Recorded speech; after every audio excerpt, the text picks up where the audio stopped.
America और western world जितनी ताकत से भारत और रूस की दोस्ती तोड़ना चाहते हैं, उनके बीच की दूरियों को बढ़ाना चाहते हैं, भारत और रूस का याराना जो मैं कहूंगा वो उतना ही ज्यादा गहरा होता जा रहा है। दोनों देशों के बीच के डिप्लोमैटिक, स्ट्रेटेजिक और इकोनॉमिक रिलेशंस उतने ही ज्यादा मजबूत होते जा रहे हैं।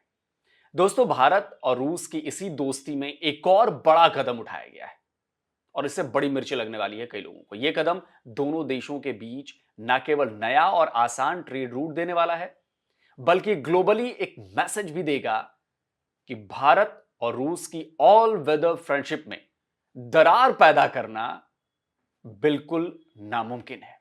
यह है भारत और रूस के बीच ट्रेड का नया रास्ता। यह रास्ता भारत रूस व्यापार का नक्शा बदलने वाला है।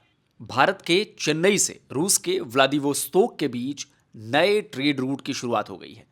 पहली बार भारत और रूस ट्रेडिशनल और नए international north south transport corridor के अलावा तीसरे रूट से ट्रेड कर रहे हैं। सितंबर 2019 की बात है। रूस ने अपने eastern Pacific port city Vladivostok में ईस्टर्न इकोनॉमिक फोरम का आयोजन किया था।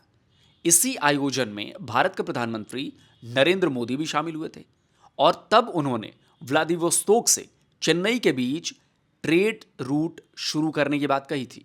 तब से भारत लगातार रूस के साथ मिलकर इस रूट को ऑपरेशनल बनाने को लेकर काम कर रहा था और कल ही भारत के जहाज रानी मंत्री सर्बानंद सोनोवाल ने कहा है कि भारत और रूस ने चेन्नई व्लादिवोस्तोक कॉरिडोर के रास्ते ट्रेड शुरू कर दिया है। लेकिन गजब की बात यह है कि यह नया रूट पुराने दोनों रूट से आसान और कम दूरी का है। इस मैप को देखिए। यह मैप भारत और रूस के बीच के ट्रेडिशनल ट्रेड रूट की जानकारी दे रहा है। रूस के सेंट पीटर्सबर्ग से निकला जहाज डेनमार्क को पार कर नॉर्थ सी में आता है। फिर यह यूके और आयरलैंड के पास से नॉर्थ अटलांटिक ओशन से गुजरकर मोरक्को और स्पेन के बीच में पड़ने वाले जिब्राल्टर स्ट्रेट को पार करके मेडिटेरेनियन सी में आता है। फिर यह इजिप्ट के पोर्ट सैद पहुंचता है। वहां से वो स्वेज नहर पार कर रेड सी में आता है। रेड सी के बाद ये गल्फ ऑफ अदन होता हुआ अरब सागर पहुंचता है और फिर ये भारत तक पहुंचता है। तो इस रूट से सेंट पीटर्सबर्ग से मुंबई तक की दूरी 8,675 नॉटिकल माइल्स की है। यानी अगर इसे किलोमीटर में तब्दील कर दें तो करीब 16,000 किलोमीटर। और इस दूरी को तय करने में शिप्स को 40 से 60 दिन का वक्त लगता है। यह है जी रूस का मैप और इसमें यहां पर है व्लादिवोस्तोक। देखिए, व्लादिवोस्तोक सी ऑफ जापान के कोस्ट पर है। इसके एक तरफ है चीन तो दूसरी तरफ नॉर्थ कोरिया और यह रूस की एक बड़ी पोर्ट सिटी है। तो इसी पोर्ट सिटी से भारत के चेन्नई तक मैरीटाइम कॉरिडोर तैयार किया गया है।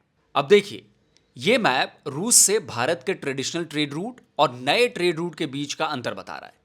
तो ट्रेडिशनल रूट की जो दूरी 8,675 नॉटिकल मील की यानी करीब 16,000 किलोमीटर, लेकिन वो इस नए रूट में यह दूरी केवल 5,647 नॉटिकल मील की हो गई है।